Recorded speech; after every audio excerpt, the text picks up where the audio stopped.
Oh God, it sounds too loud.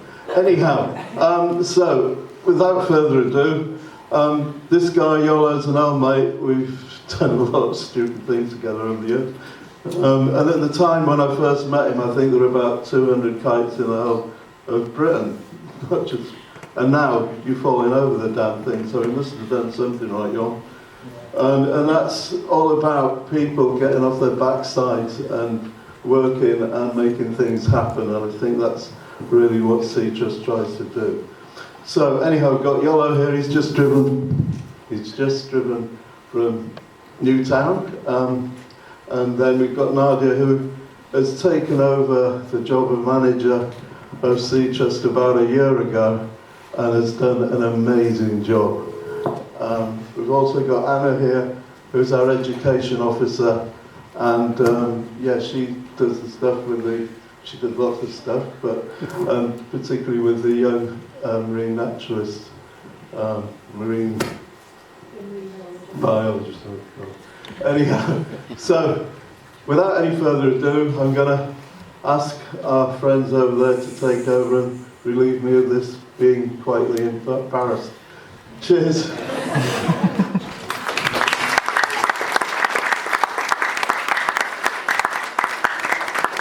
Diolch yn fawr, Cliff. Thank you very much. Diolch yn fawr i chi gyd am ddod yma heddiw hefyd ar tywydd garw, a thank you all for coming.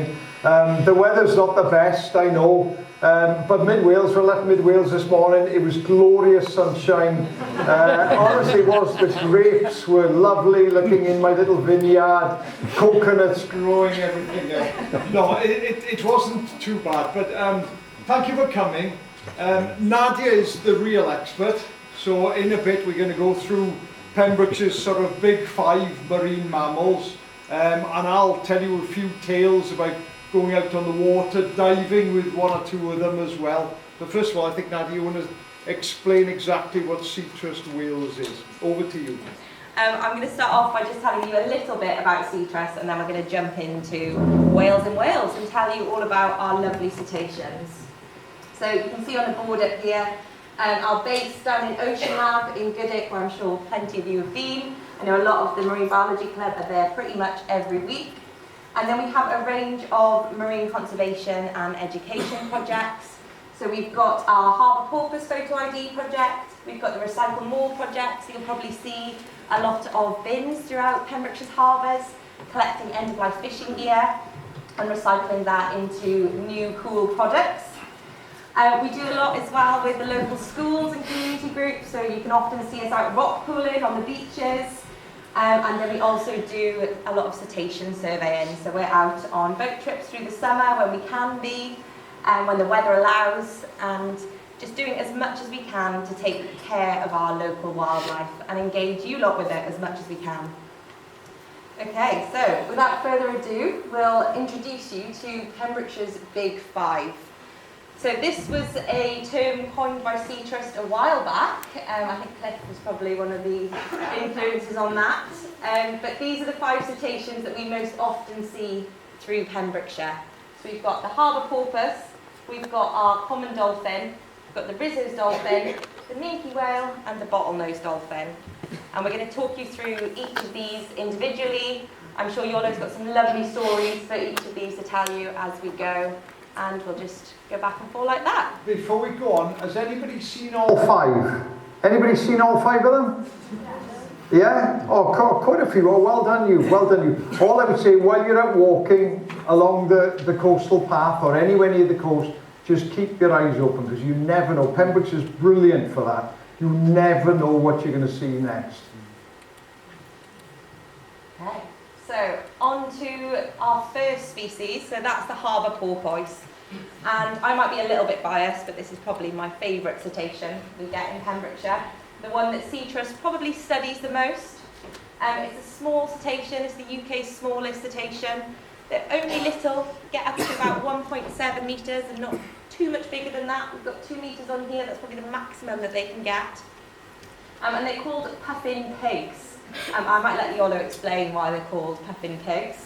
Yeah, they're fantastic things. It's the one you're most likely to see. If you want to see them Pendinas, Dinas Head, Strumble Head, any bit of headland around Pembrokeshire. And if you sit and you're patient and you wait, you're likely to see a little black thing, almost like a little wheel coming up out the water, then down again. It'll come down 2 or 3 times, disappear for a bit, then it'll come back up again. Then you'll know that you're looking at a harbour porpoise.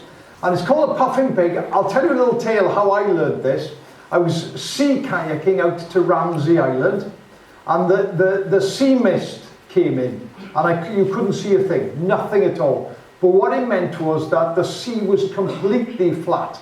It was like glass, it was amazing. And then we kayaked, and for some reason, 2 of us, we just stopped and listened. And all of a sudden, the next thing you could hear was, and then another, then another. We had 4 porpoises come and have a look at us on the boat. And that's why they're called puffing pigs. Because they look a little bit like pig's fish. So you don't see the face usually, just see this rounded back. And when they come up, of course, they need to breathe. So they exhale, they let all the air out of their lungs, and they go, hence the name puffing pig. So next time, if you're sat by the sea, and it's calm, and it's quiet, don't just look for them, but listen for them as well. And you might wonder why they're not a dolphin, because they do look very similar to a dolphin, actually. They almost just look like small dolphins. But you can see they've got this rounded face. You see it goes just like this, with they don't have that beak that dolphins usually have. So that's one tell. They've also got a smaller, more triangular fin than a dolphin. But the main difference is actually their teeth. So dolphins will often have sharp, kind of needle-like teeth to reflect their diet of often fish. But porpoises have more spade-shaped teeth, and they've got these little rigid growths between their teeth called gum teeth. And those are there so that they can eat a really wide range of prey. So they will eat just about anything they can get their mouth around. They have to eat 10% of their body weight in a day, and they pretty much don't stop feeding, which is why we're really lucky here in Pembrokeshire, especially in North Pembrokeshire, that we can see them really reliably feeding at a few spots along the coast. So one of those really local to us is Strumble Head. That's where we survey a lot of the time, because you get the porpoises really close to shore and really reliably feeding there in the tidal current. And if you're not quite sure what you're looking at, it's really small, as you said, about 1.5 meters. That's the biggest ones.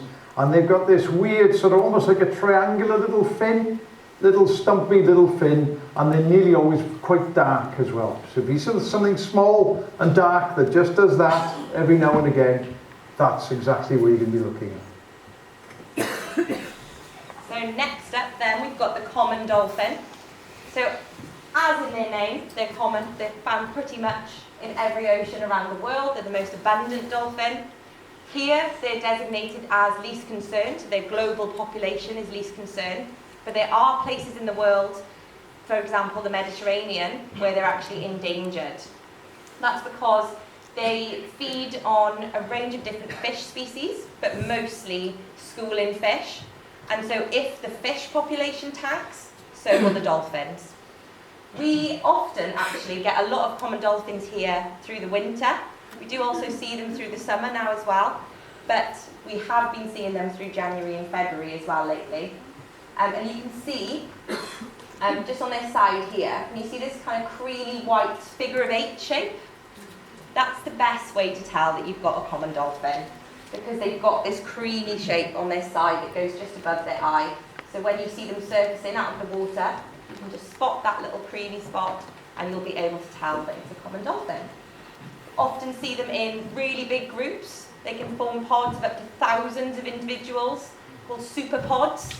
And we do get lucky enough occasionally in Pembrokeshire to see these superpods. I'm sure Cliff has seen many in his time at the Strumble Head.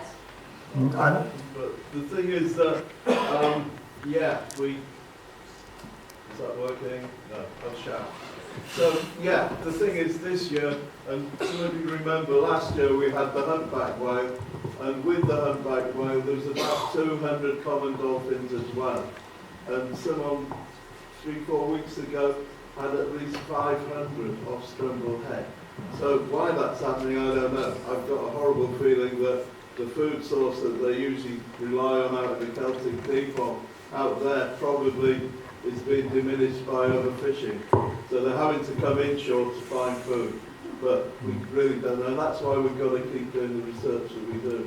And you're very lucky, again, in Pembrokeshire. It's one of the best places in the world, not just in the UK, but in the world, to see common dolphins. And they're brilliant. And if you're looking offshore and you see a dozen, maybe 20 sizable dolphins jumping out of the water, then it will be almost certainly common dolphins that you're watching. And again, I don't kayak much, believe it or not, but I was out kayaking, and this was off the Smalls again, off Pembrokeshire, and it was fairly calm, it wasn't too bad, and we stopped, I was having a bit of a drink.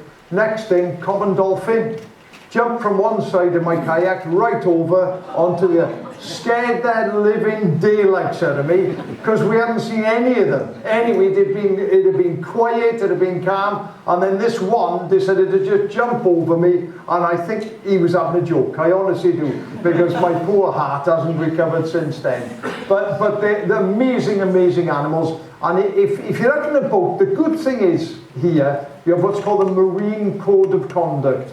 All the people who take our boats have signed up to it. So if you do see common dolphins, rissos, harbour poppers, whatever it is, don't rush in front of them with a boat, don't harass them. Yes, by all means, if they're going that way, just stay a little bit behind, give them a bit of room, and you can watch them. And sometimes, if you cut the engine and watch, this species in particular will come up and have a look at you. It honestly will, and it'll come up and have a look, and it'll go underneath. You can have superb views. But please, if you own a boat, or you know someone who owns a boat, please never ever harass them. So this is just a quick graph of some of our sightings last year in 2024. So this is just to show you that we did get a real peak in January and February last year of common dolphin sightings. And that's because we had them actually in Fishguard Bay pretty much every single day through January and February. We also had another particularly impressive visitor, which we'll touch on later. But, I mean, the common dolphins are impressive enough by themselves. We used to see the common dolphins a lot less in winter than we do now. We think that they're probably sticking around a bit more than they used to. But again, that's all to be explored, and that's why we're doing the research. See, and for those people who say, don't bother going out in the winter, there's nothing to see, there's tons to see, and it's the best time to see common dolphins. And those of you, how many here are in school? Hands up who are in school. Don't bother going to school. Go to Strumblehead. Go to Strumblehead and watch common dolphins. You'll learn an awful lot more. And if the headmaster, headmistress, whoever's there argues, tell them Iolo Williams told us not to bother going to school, right? There'll be a revolution now in Fishguard, I can see it. Come on, children, let's go.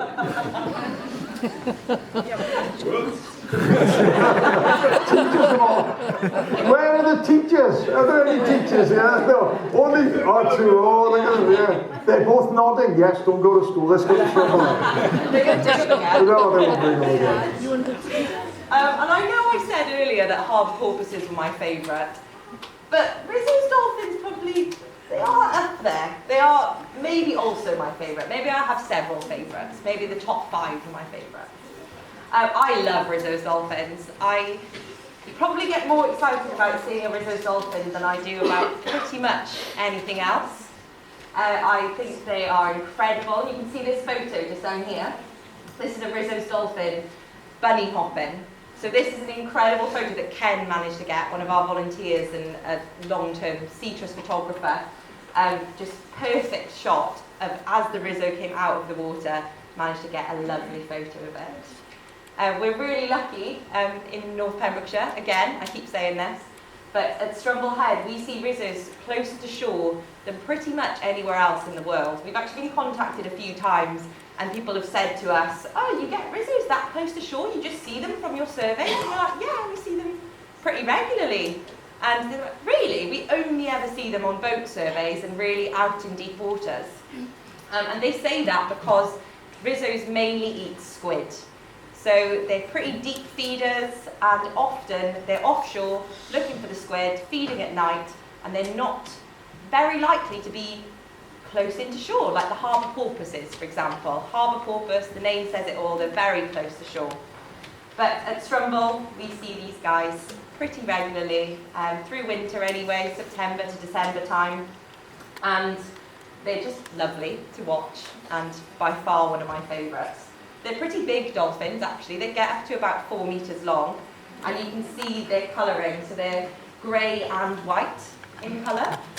And this next slide shows this pretty well. And the older they get, the paler they get. So if you get one that's almost white, you'll know that it's old, often a male. So males will fight, they'll scratch each other. And they've got this amazing forehead.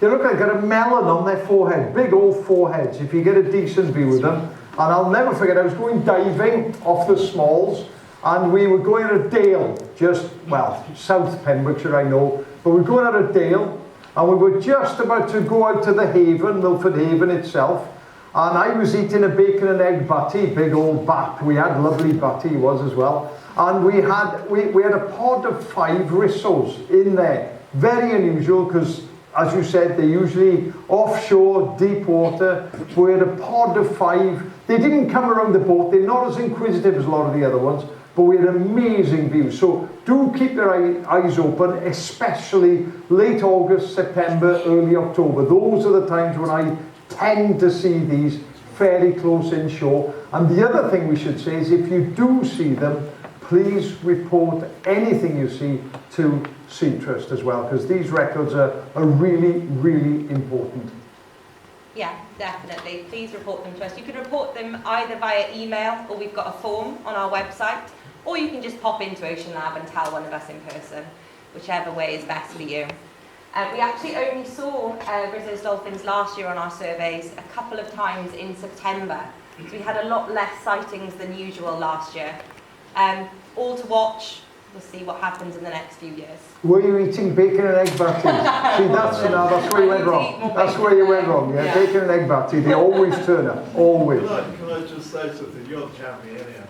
But I've never seen one in the haven, and I've been there millions of times. But the thing is that we're not seeing the rissos like we used to.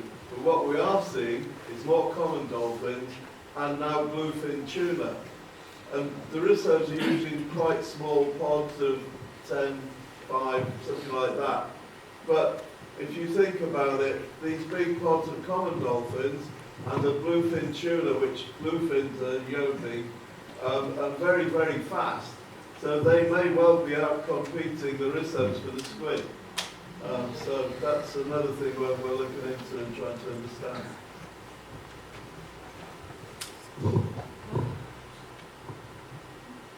I think I need to press a bit harder. And then we move on to bottlenose dolphins. So hands up if you've been up to Newquay at all, or Cardigan. Keep your hand up if you saw bottlenose dolphins there. We had a few hands go down, but a lot stayed up. So yeah, up in Cardigan Bay, we've got a resident population of bottlenose dolphins.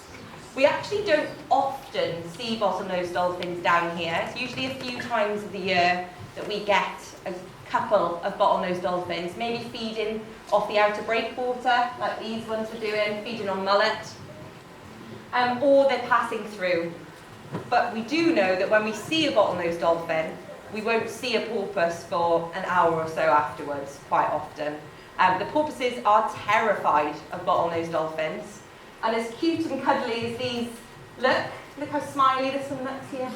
They're actually the bullies of the sea, marine biologists like to call them, and that's because they do attack many other animals, including harbour porpoises. They will actually throw a harbour porpoise several metres in the air and just almost play with it like a cat would with a mouse. So they're pretty gruesome animals, really. Just to scare everyone a little bit, they wouldn't hurt. But these two up here, these were a little pair of 2 males that were feeding off the outer breakwater pretty regularly through the year last year. I think they just found a really nice spot for some fish. They really liked the mullet that were there in a few months of the year. and we just pretty reliably saw them there then. Yeah, and these are the ones that classically, you know, you go out in a boat from Newquay, you see them jumping about and playing about. These are the sort of classic ones. And the ones we have in the UK, especially further north of Aberdeen, are the biggest ones in the world. They'll grow to about 3.5 metres long, so they're fairly big, but they're amazing things. And yeah, they found a lot of llam-headed harbour porpoises washed ashore over the years, about 20, 30 odd years ago, with broken ribs. And they couldn't really work out why. But it's because these bottlenose dolphins just batter them. So as they're going along, they just go into them and just batter them like that. And they end up with broken ribs, and they die, and they get washed ashore. Why? No one's 100% sure. They think it might be just because they're competing for the same food. They don't like having a smaller competitor around. But again, you know, bottlenose dolphins will do that to virtually anything that's not their size or bigger. So everyone who goes out in the boat from Newquay, when they see them, they go, oh, isn't that lovely? You can say, actually, no, it's not lovely. It's a horrible animal. It batters it. It batters other animals. Cliff and I argue about this all the time.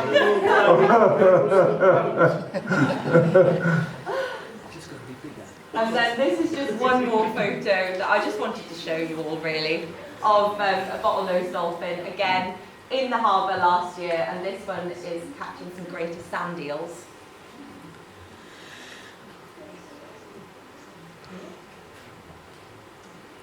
And then we move on to the last of our big five, and that is the minke whale. We see minke whales in North Pembrokeshire through the summer months. You can see them close to shore occasionally. You have to be pretty lucky. I've seen them once in the whole time I've been surveying, and that was a really brief experience. The minke popped up for a few seconds, barely managed to register that it was a minke whale and be excited about it. Popped up once more, a lot further away, and then it was gone. But I'm sure that Iolo and Cliff have seen them a lot more than I have.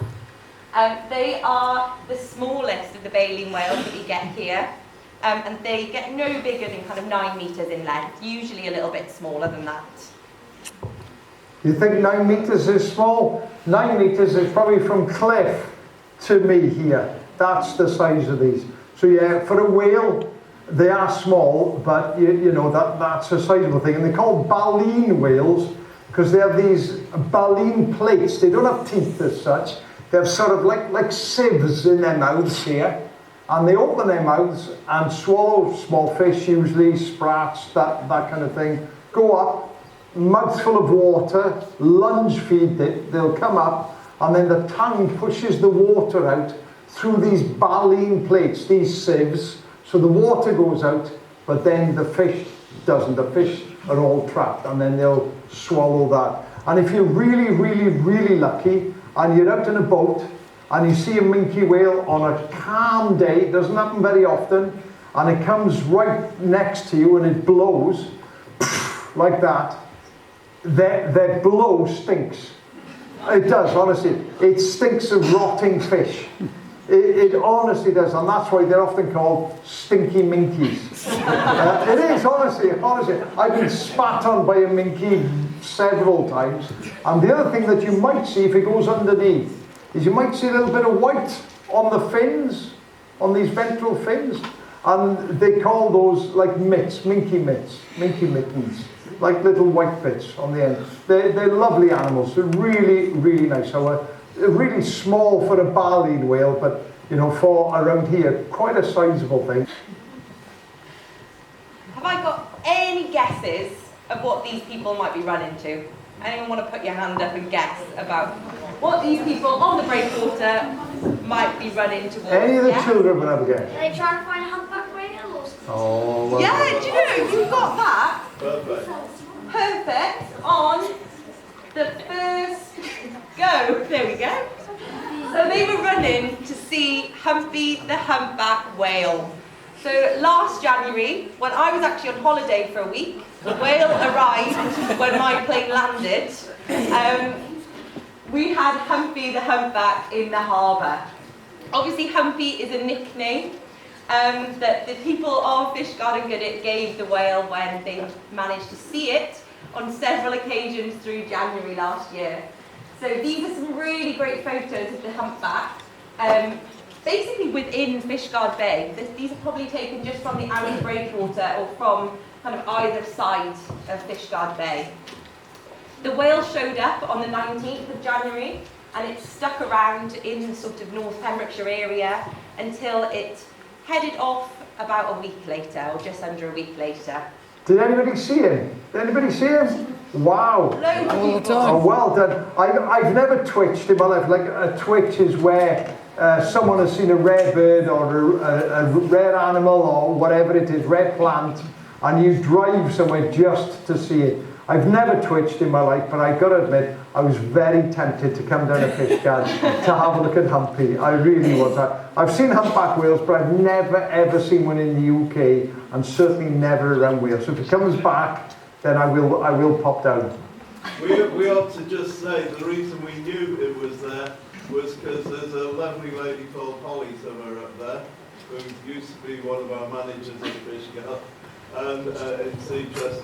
And she has a window that looks out over the bay. And so there was this, there's a whale, everybody get down on the bay. and we got there, we didn't see a thing for a minute, and then I saw a bit of a blow, and then wow, that was it. So thanks, Holly, keep looking. Holly, what were your very words when you first saw it at the window? And I want the very words. If any of the words are rude, you can say beep instead.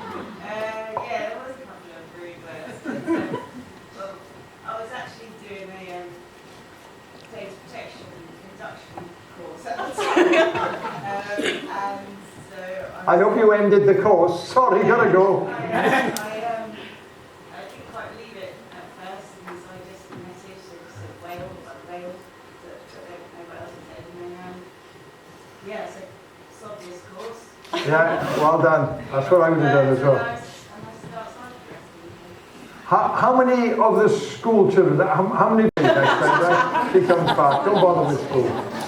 We did. It was even wetter for most of that week. Oh, was it? Yeah. We did have a possible report of a whale yesterday at Strumble Head by somebody who popped into Ocean Lab. Nothing confirmed, no photos or anything yet. Right, I'm off. Keep your eyes peeled and keep looking out at the coast, and we'll make sure to share everything. If a humpback whale does show up, you will definitely hear about it from us, don't worry. So how do you let everyone know? Is it like a WhatsApp group or a Facebook group? Or? Yeah, so mainly Facebook and Instagram. We will shout about the whale everywhere. And there's on Facebook as well, there's a group that you can join called Porpoise, Whale and Dolphin Pembrokeshire Porpoise Sightings, something along those lines. Search Pembrokeshire Porpoise and you'll find it. And we put all of our sightings in there as well so that you can see what we're seeing. And if there is something really cool like a humpback whale that shows up, you'll then be one of the first to know. You'll see tumbleweeds going down Fishguard High Street because everyone will be down by the harbour. There's also a Wales in Wales blog, which is easier to remember. Yeah, but what was really great about Humpy was that we were able to work with a few other organisations in the UK that do very similar work to us to actually track the humpback's journey. So through working with Manx Whale and Dolphin Watch and Seaquest South West, we managed to work out that the humpback whale was first seen up in the Isle of Man in the UK, and then came down to us in Fishguard before later being seen down in Cornwall. And we managed to do that by matching the patterns on the whale. So you can see here these scar patterns, and that sort of pigmentation mark there matches exactly with the photo taken of the whale up in the Isle of Man, which I think is pretty cool, and it's always really nice to be able to work with other organisations and keep in touch like that. So the other thing is, if you see anything interesting and you've got a camera, take a photo. It's always really valuable. Has he been seen since anywhere? Not that I know of. Do you know, anybody know? It ended up off the Scillies with 2 or 3 others, I think. Oh, It's wow. considered that they're moving from the north and then to have their young in more southerly waters. and some of them aren't quite making it, don't have the energy, so they hang around here and feed up a bit. And I've got to say, Humpy looked pretty skinny when we saw him. Right. What was it like when he left? Did he fed up a bit? Should have been. Yeah. I've got a video here, so this was taken on a phone, so excuse the quality. I've actually muted it because there was a lot of shouting in the video with a few rude words thrown in. But this is the humpback breaching inside the bay. Any minute now. Oh, it's lovely, isn't it? Cool. I love seeing that video. Those great big white flippers at the front. No other whale has that, and it's amazing. Yeah.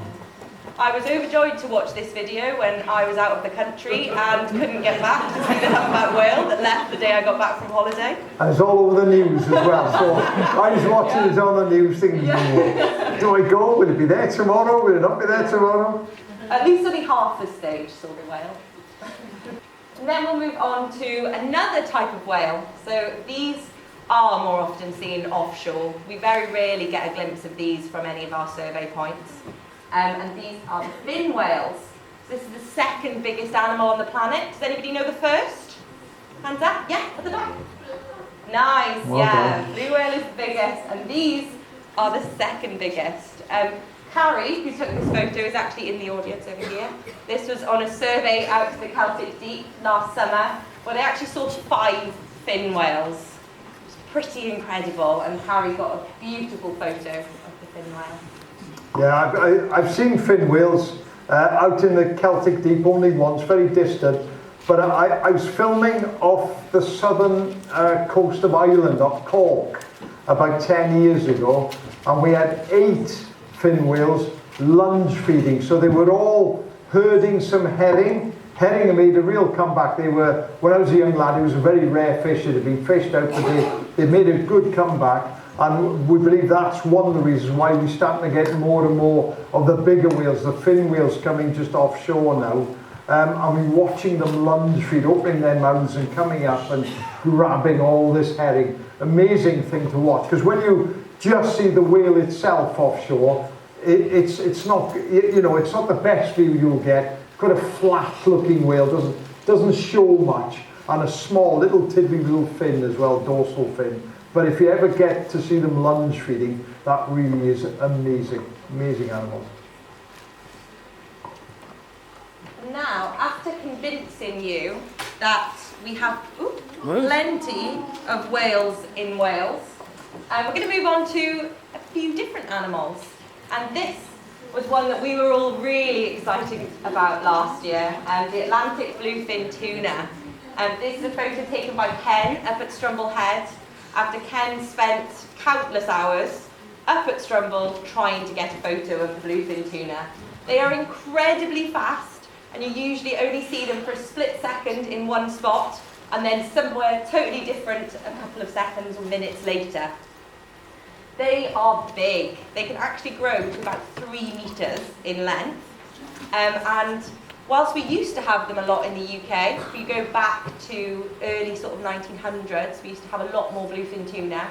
They actually then pretty much disappeared from sightings records for around, and it's only recently, since the sort of 2010 years, that we've started to see the bluefin tuna return to UK waters and return to Pembrokeshire.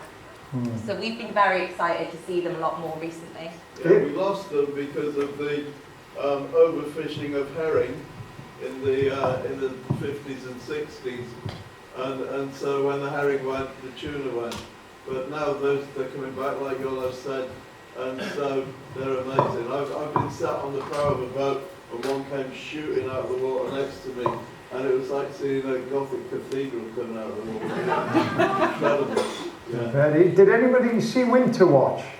See Winter Watch? There was a chap kayaking down in the southwest. You see that? That was amazing, because he was out in the kayak and he had these Atlantic bluefin tuna coming out all around his kayak. It's just incredible. And what's amazing with these, yes, they virtually disappeared right along the UK coast. But I go up to the island of Mull a lot, up off the west coast of Scotland, of course, And we see tuna up there now every summer. So they've come back with a vengeance. Part of that might be bad news, part of it's good news because of herring coming back, but it might be because the oceans are getting warmer as well. That it may well be, but lovely to see. And if you do get a decent view of one, which doesn't happen very often, honestly, they're amazing. They're almost sort of as if they've been wrapped in tin foil. They really are shiny things and so quick. Amazing, amazing fish. We saw two in Zanzibar. Of course, we couldn't do a presentation about Pembrokeshire's wildlife and our incredible marine species without mentioning the good old seal. We have a few thousand seals in Pembrokeshire, and that number increases massively in the breeding season. Has anyone seen any seal pups over the last year? Yeah? Anybody want to tell me what a seal pup looks like and why they look so different to this? Yeah, they're Well white. done, Yeah, you. good Yeah, job. well done. They're all white and fluffy, and they're born on our beaches from sort of late August, November time. Usually the peak is in sort of September, October time. We get loads of these white, fluffy little seal pups along the beaches. And those seal pups will actually stay on that beach for a good sort of 4 weeks, 6 weeks, before they start to lose that white, fluffy fur coat and grow this grey waterproof coat so that they can go off and swim. The females, they'll feed that little pup only for about 3 weeks, 3.5 weeks, and it gets so fat and so big that she just then leaves it, and eventually it's got to get into the water, it's going to learn how to swim, it's going to learn how to dive, and initially they'll start eating easy things to find, like crabs, and then later on, when they get better and better at hunting, they'll move on to things like fish afterwards.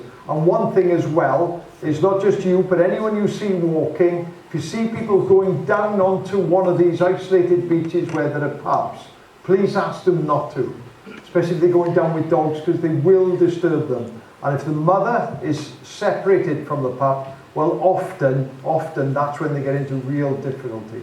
So please, please, please, when you see them pupping, leave well alone. Watch from a safe distance. I think it's just worth saying that we've had baby seals wrapped up in this stuff. Yeah? So we're going to talk about this a bit more. But yeah, we're doing our best on that one. The next species we've got up, I'm going to hand straight over to Iolo because my knowledge is extremely limited on this really cool bird. Black guillemots. Anybody seen black guillemots? Yes. Yeah, they're in the harbour here.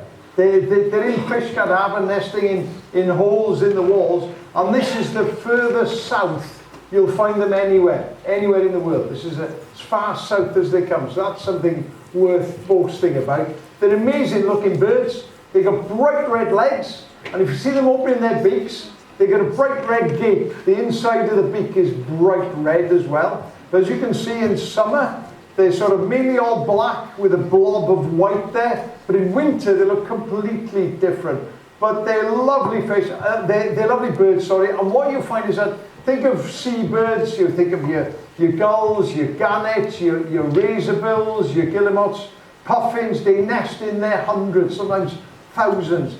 These don't. These nest individually, each one to a little hole or a crevice in a rock. And the further north you go in the UK, the more common they are. If you're ever going anywhere from Oban Harbour out to Mull or anywhere like that, they're all over the harbour there. Whereas in Wales, they're fairly scarce. At the moment, they're known to nest only here in Fishguard and on 1 or 2 areas up on Anglesey. So if you are down by the harbour, do keep an eye open for the black guillemot. Lovely I was just looking bird. thinking, Iolo, that with that beak, because if you had a little white patch on your arm, Yeah. with those feet, I know, and that beak as well. And that beak, that's true enough. I've come down dressed as a black guillemot for you. This is what I look like. I just need a white patch on here, and then that's exactly what I will look like. That's why we put the sign And they in. call them Teisties as well. Teisty, it's a Shetland name for them. You hear people say, oh, Teisty over there. Well, they mean a black guillemot. Then, just going to quickly tell you a little bit about what we're doing to research some of our local cetaceans. We actually go out on small boat surveys when we can, out to the Celtic Deep, usually through summer, as most people in here know that our winters aren't exactly suited to being out on a small boat in the Celtic Deep. We first started working with Stena, they allowed us, Carl Milne at the time, to go on the Stena Europe back in 2004, I think it was. And since then, COVID was a bit of a break, and we haven't really got back onto it like we would like to, but we will. It was worked out one time, but in the amount of crossings I'd done of the Irish Sea, I'd have been 3/4 of the way to the moon. and Stena gave us free tickets, free food, and everything. So thanks, Stena. Yeah. And then we've got our Harbour Porpoise Photo ID project. So this is our long-term research project since 2018, where we go out with teams of citizen scientists, 4 days a week at the moment, usually from Stromble Head or Ramsey Sound, Penanglis, anywhere that we can get along the North Pembrokeshire coast to survey our harbour porpoises. And we take photos of the harbour porpoises, and then we ID individuals. We've got a catalogue of over 200 porpoises built up now. And we ID them based on their markings and their pigmentation and some of the notches in their fins and the scars. So we've got a catalogue full of very silly named porpoises. We've got all the Harry Potter characters, many SpongeBob characters. We've got Snap, Crackle and Pop, and a really big range of different porpoise names. We like to work as much as we can with the local schools and with Marine Biology Club to name some of the porpoises and to come up with different themes every year. So we're just coming to the end now of our Greek myths and legends theme, and we've had some pretty cracking names out of that one as well. There's also a cliff, and I have a baby.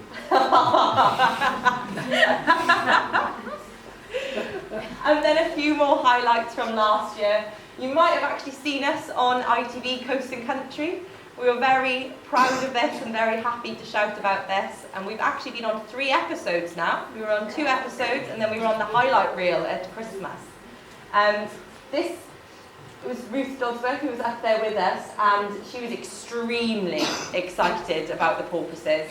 I think everything came together, and we just had one of those great days where we had 20 plus porpoises for the entire survey, bright blue skies and sunshine. And that never usually happens. When we get visitors, it's usually terrible. The last time Iolo came down was nuts. Oh, was it? Couldn't see anything. No. So this was a pretty great day. And then some old friends joined Cliff on the boat trips last year as well. So we've got Steve-O down here in the front row, and we've got Hannah Harries, who is one of the first Seatrust members of staff. First employee we ever had. Local girl, mum and dad's up there somewhere. She went off, left us to go to the Seychelles. Fancy doing that. I know. What was the attraction at the Seychelles, Ellen? It was a chap called Musa, who's just recently married and is now living with him in the Maldives. Oh, wow. I'm sure the sun and the beautiful tropical waters played into it as well. It started in Seatrust. Yeah. And it gave her she wanted to get out here and get warmer. But yeah, she was great, and it's still great, and we still hear from her, and she's very much still part of the Seatrust family, and we are a family. It's like that. Yeah. Okay, I'm going to hand you over now to Anna for a couple of slides about some of our education work, and then we're going to do a Q&A. So if you've got any questions, keep them in your mind for the moment, and us four will be up here, and you can ask, mainly Iolo, all of your questions that you'd like answered. Hiya, so I'm Anna, and I deliver some of the education and outreach work at Seatrust. So we've got some nice pictures here of some of the work we've done on our recent project, Inspire More. So this was kindly funded by the South Hook Community Fund, and this has included us doing a lot of work with local primary and secondary schools, where we'll go into the school and deliver a session about our local marine wildlife in Pembrokeshire. So for primaries, that kind of covers a basic session just covering marine mammal ID and some of the threats that our marine mammals face in Pembrokeshire. For secondary schools, we kind of offer a more in-depth session where pupils will learn more about our rockpool wildlife, but the importance of Pembrokeshire's rocky shores, and have a go at using More, which is our online rock pooling tool, and that allows pupils to sort of train a bit like citizen scientists to have a go at conducting a rock pool survey but from their classroom. And they also get to have a go with our virtual reality headsets to see underwater wildlife up close, which always proves to be very, very popular. I think there's some pictures here of some of the kids at Gwaun having a go with those virtual reality headsets there.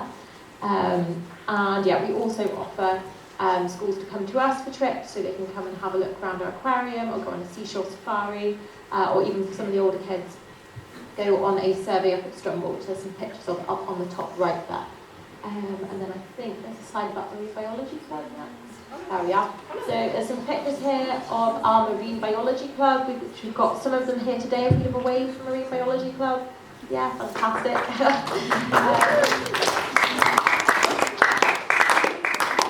Did we have some of them at Strumblehead at night? Yes, Yeah. we did. So recently we did a introduction to bird ringing session with them. So we took them up to Strumblehead at night to have a go at ringing storm petrels with the Tidy ringing group, which was a really exciting session for them. And storm petrels, if you don't know, they're little small black seabirds, which you'll see them sometimes off Strumblehead at night if you had very good night vision goggles or some sort of microphone to hear their call. Yeah, they're fantastic little birds, and we were able to go up and bring them with the Marine Biology Club at Strumblehead, which was really exciting. The Marine Biology Club has a range of sessions that we run, so we have groups for those aged 10 to 17. We've got a weekly club for those aged 10 to 14, and they've done sessions including cetacean watches, rock pooling sessions pretty regularly. We've had a science experiment session we did recently about properties of bird feathers, bird watching walks. They've had a go with our virtual reality headsets as well. We've done seaweed pressing recently. So a whole range of different sessions. For the older kids, aged 15 to 17, we run a monthly session where they get to have sort of a bit more in-depth lesson to kind of help towards careers in conservation and marine biology. So if anyone would be interested in joining that, all the sessions are free. We have free equipment to borrow to take part in everything, and there's spaces available at the moment, so do get in touch if you'd be interested in joining. I think we're looking at maybe doing some otter surveys as well, aren't we? Yeah, possibly taking them out to otter And you found surveys as some well. otter sprays the other day, didn't you? Yeah, so we've recently started surveying for otters around the Fish Garden Goodwick area and found some otter sprints, which is quite exciting, and hopefully that's something marine biology and footprints, yes. Yeah, And hopefully that's something Marine Biology Club can be a part of in the future. Has anybody seen an otter locally? Yeah? Well done. Yeah, there's the River Nevin just by Trepright. We thought used to be the place and it's like now. But they are. I suspect that going way back, otters weren't nocturnal, and they weren't just found in land. I suspect they would have been out day and night, and that they would have been coastal as well as they are up on Shetland, Orkney, Mull, areas like that. Because we're finding more and more of them now around the coast since we stopped persecuting otters, and really they're dictated to on the coast more by the tide rather than by day and night. There's no reason at all why they should be nocturnal other than the fact that they used to be hunted. Again, if you see an otter, please pass on that record. Anyone ever smelt otter sprint, otter poo? Has anyone sniffed otter poo? Yeah, it's not as bad as you think, honestly. But you got to make sure you know what you're picking up before you smell it. That's all I'll say. It's usually full of little fish bones. It's about maybe that long, and they're sometimes doing a big pile on the rock. They use the same rock time after time. And if you pick it up and smell it, it's not too bad. People say it smells like jasmine tea.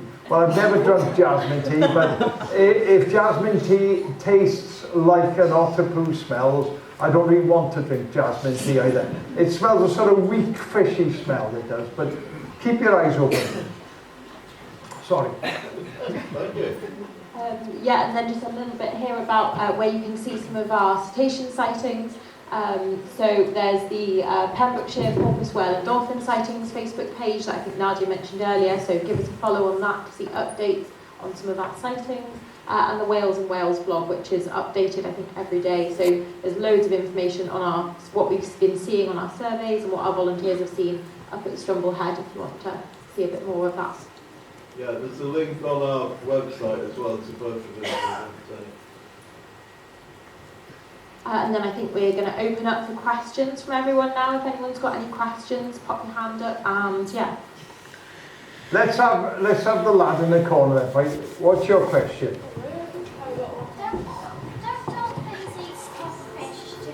Dolphins eat what? Sorry, fish. Pufferfish.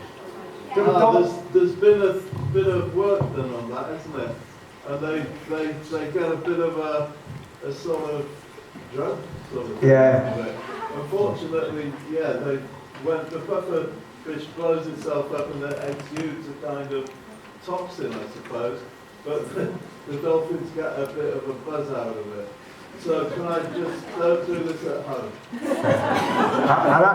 And if someone offers you a pufferfish, just say no. Yeah. But good question.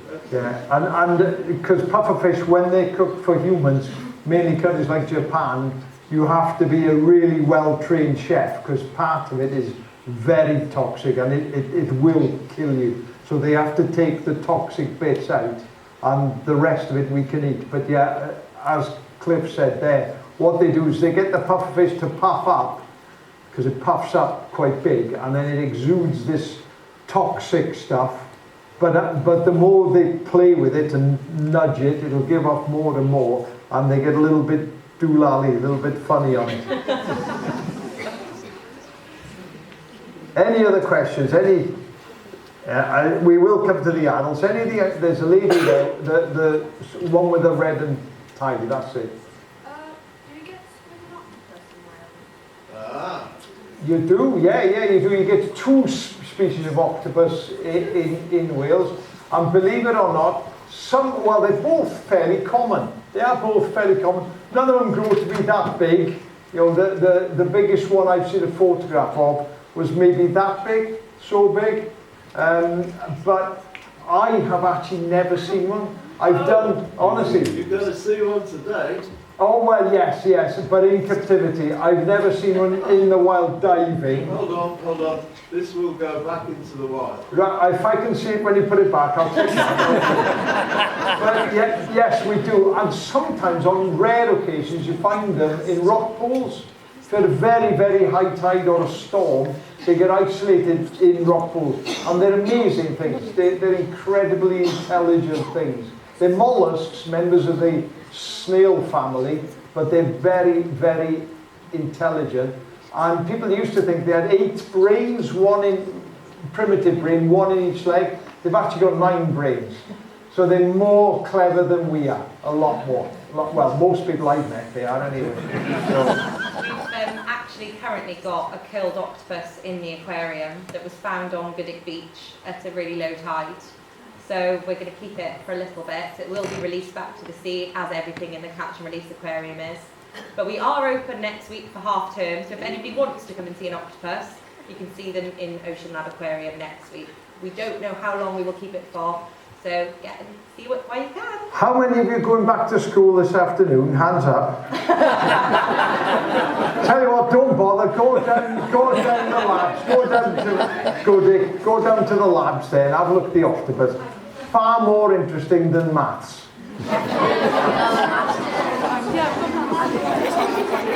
Anyone else got any questions?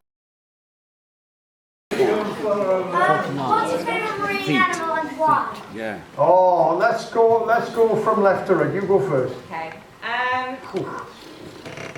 I think I'm going to go with the probably pretty common answer of an orca or a killer whale, because they're just so intelligent. I've only seen them once, and I felt like the male looked straight at me and knew exactly what I was thinking. I thought that is one of the most clever animals I've ever seen in my life. And they're absolute psychos as well. That is true. They'll kill for it by shot. Yeah. Not really for one of it, really. So They eat their livers. They're even more intelligent. they're just crazy. I was going to say orca, actually, but no, it's all right. I'll go for the blue whale, the biggest animal on the planet. Biggest one recorded in South Georgia was over 30 metres long. So you know we measured a humpback 12 metres. It was almost 3 times that. That's how big. And the blue whale's heart is about the size of a Mini. Does anyone here drive a Mini? You can get 5 adults in a Mini. A blue whale's heart is the size of a Mini. And the biggest veins and arteries, you youngsters, you could swim down it. That's how big a blue whale is. So I'll go for the blue whale. And one was seen about, was it 4 years ago off the west coast of Ireland? I think we may have actually seen one. Well, I was going to say, once it learns about Wales, it'll miss Ireland, come around and have a look in Pembrokeshire. So you watch. Blue whales, not in my lifetime maybe, but in your lifetime, we may well start getting blue whales back off the Welsh coast. That would be really cool. Over to you. I'm going to go with a seabird, so changing theme slightly. It's got to be a puffin for me. It's a very basic answer, but they're brilliant birds. They're just so funny. Absolutely love puffins. See, everyone likes puffins. Puffins are like bottlenose dolphins. They're nasty, horrible birds. They are. I used to work for the RSPB. I spent 15 years working for them. I used to help on Scoma to survey for birds. And you think, okay, Scoma's maybe about 2 miles by 1.5 miles-ish, something like that. And it's like a bit of cheese, just holes everywhere. And you're thinking, okay, so if you're going to count puffins, you just work out how many holes there are, and then that's puffins. But no, because there are rabbits in some of them, they're amongst shearwaters. That's this bird here. Wales is over half the world population of those on there, and puffins on there. So the way you used to do it in the olden days was you'd take a plot, you'd take an area, maybe the size of this theatre, and then you'd put your arm down every single hole and see what was in there. And if you put your arm down, felt something nice and furry, you think, okay, that's a rabbit. Okay, we'll take that hole as a rabbit. Next one, you put it, and something will sort of nibble a little bit, nibble at your fingers, and you think, that's a Manx shearwater. Next one, you put your arm down, and your fingers would come out covered in blood. You'd have holes everywhere. Something had eaten all your fingers. You had barely a hand left. You say, that'll be the puffin. That'll be the puffin. Puffin have hooky feet and a hooky bill and little backward pointing hooks on their bills as well. So everyone says puffins are lovely. No, you haven't surveyed puffins on Scotland. That's all I will say about your favourite breed. Sorry, I'll just quickly say porpoise.